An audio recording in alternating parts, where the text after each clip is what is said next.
Even decades after it first hit comic book stands, this epic storyline remains one of the biggest, most beloved tales in Marvel history. Welcome to The Story Arc Explained, the series that gets you up to speed on the comics you didn't read. Before we begin, we publish new content every day, so be sure to subscribe to our channel and ring the bell to get notified about our latest videos. Today, we're recapping the legendary Infinity Gauntlet storyline, first published in 1991 and written by Jim Starlin, with art by George Perez and Ron Lim. You might think that, like the similarly titled movie, this storyline deals with the Marvel heroes fighting to prevent the evil Thanos from assembling the powerful Infinity Gauntlet, but you'd be wrong.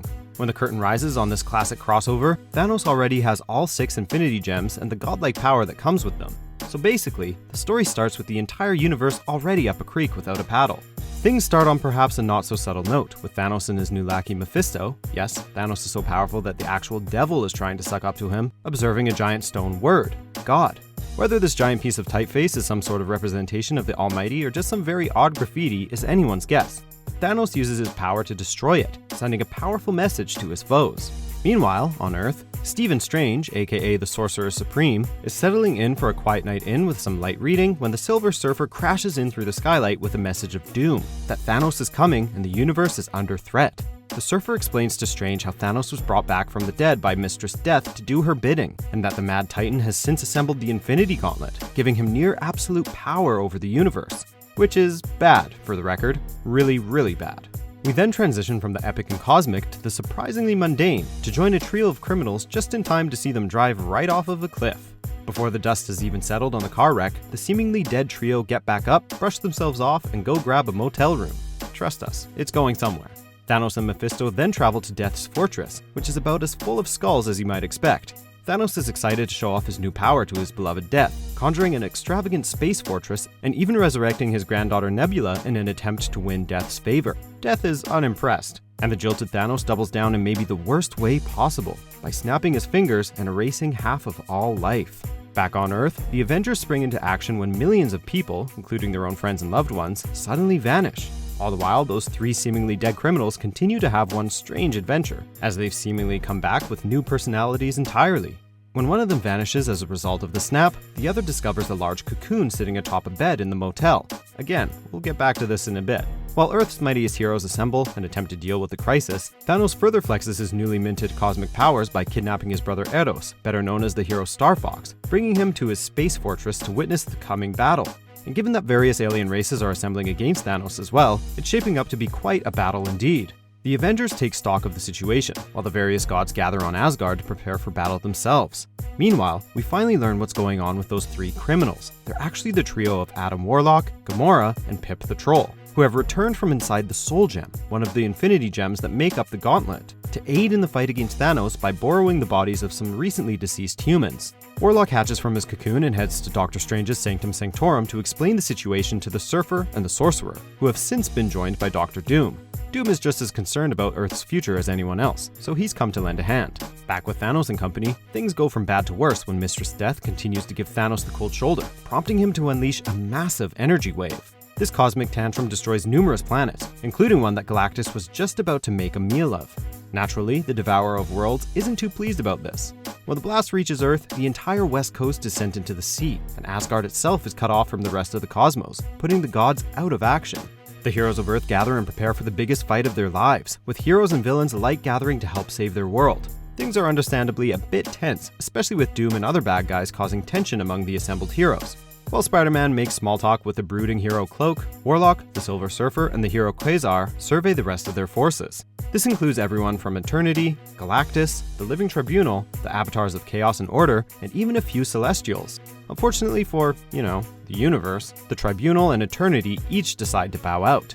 Things aren't too great back on Earth either, where Doom's presence is causing yet more strife among the heroes. Warlock arrives and tries to calm things down, as well as taking Wolverine and the Hulk for a brief aside about what needs to be done to finish off Thanos once and for all. Thanos, still miffed at being snubbed by Death, hits a whole new low when he uses the Infinity Gauntlet to create Taraxia, a supposedly ideal mate for himself who just so happens to look like a female version of himself. Yeesh. While Thanos and Taraxia get acquainted, Death continues to be unimpressed by the whole situation, and the heroes of Earth finally launch their assault on Thanos' fortress. The assembled forces of Earth are nothing to sneeze at, and in any other situation a combined assault by Thor, Iron Man, Namor, and Firelord would reduce anyone to a smoking crater. But with the power of the gauntlet, Thanos shrugs off their attacks. But the universe gets a bit of assistance from an unlikely source when Mephisto suggests that maybe Thanos could impress death by defeating his foes without his godlike powers. Thanos uses the gauntlet to reduce his power level, seemingly giving our heroes a chance. But any sense that the Avengers might have a chance against Thanos quickly dissipates as he continues to wipe the floor with them, brushing off attacks by Drax and the Hulk. Off to one side, Warlock and the Silver Surfer observe the unfolding battle, the Surfer begrudgingly holding back in accordance with Warlock's master plan. Things keep going downhill when Namor and She-Hulk fall to Thanos' power, with Wolverine, the Scarlet Witch, Cyclops, and others falling in battle themselves not long after. From there, it's basically one Valiant death scene after another as Thor, Quasar, Spider-Man, Iron Man, and others give their lives in the name of defending all life. Captain America, being Captain America, gives Thanos a valiant speech about how the Avengers will oppose him to the last man, to which Thanos retaliates by shattering Cap's shield. But no sooner have the vibranium shards hit the ground than the Surfer attempts to snatch the Infinity Gauntlet, narrowly missing his mark and prompting Thanos to return himself to full power. Worth a shot. With Warlock's plan a bust, it's on to plan B, to let Galactus and the other cosmic heavy hitters take their shot. And it's quite a shot indeed. The cosmic powers unleash their, well, cosmic powers upon Thanos, with the resulting fallout powerful enough to give even the ancient Watcher pause for concern. After all, you can't throw around that kind of energy without straining the very fabric of reality itself. But unfortunately, Thanos is able to weather the assault, surviving being thrown across time itself and hit with staggering amounts of cosmic energy. The Celestials even take to hurling entire planets at Thanos, but to no avail. The only reason Star Fox, Nebula, and everyone else caught in the blast survive is thanks to the intervention of Death herself.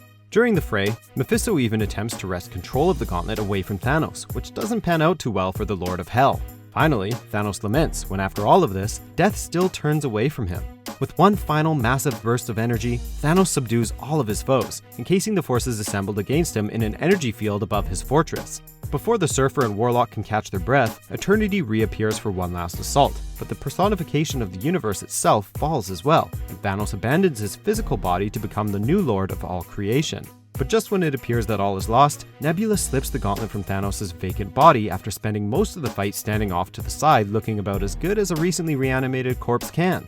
Reconstituting her body and banishing Thanos and Taraxia to deep space, Nebula then takes the full power of the gauntlet for herself.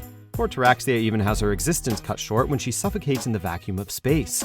Thanos is rescued from seeming defeat by an unlikely savior, however, when he's teleported to the Sanctum Sanctorum. Having a madwoman in control of the entirety of creation makes for strange bedfellows, it seems, as Warlock, Doctor Strange, and the Surfer enlist the aid of Thanos. And so the tables have turned in an entirely unexpected way as the remaining heroes find themselves allied with the being who killed half of all life just hours before. After an initial assault by Hulk, Thor, Drax, and others is quickly subdued by Nebula, Thanos arrives with Warlock and co. for one final confrontation. Knowing that he can't attack Nebula head-on, Thanos instead uses some reverse psychology to trick Nebula into undoing everything he accomplished while he was in possession of the gauntlet, returning all of the heroes to life and releasing all of the cosmic beings that Thanos imprisoned. Warlock teleports himself and the Surfer to Soul World, the pocket dimension that exists within the Soul Gem, and prepares to enact the final phase of his plan.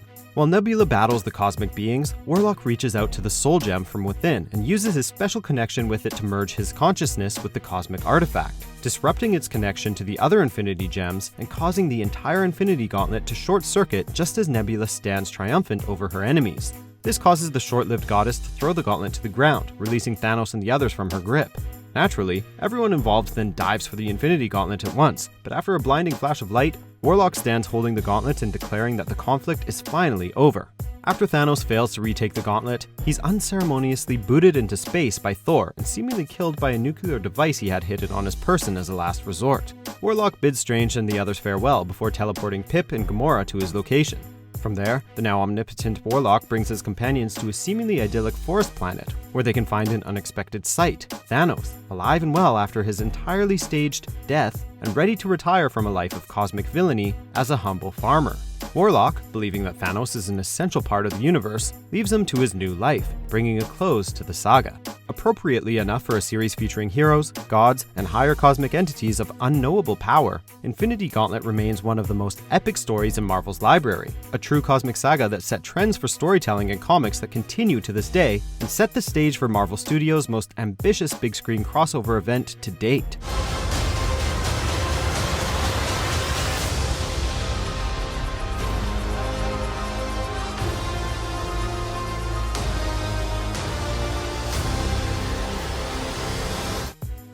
Do you agree with our picks? Check out these other great clips from WatchMojo and subscribe for new videos every day.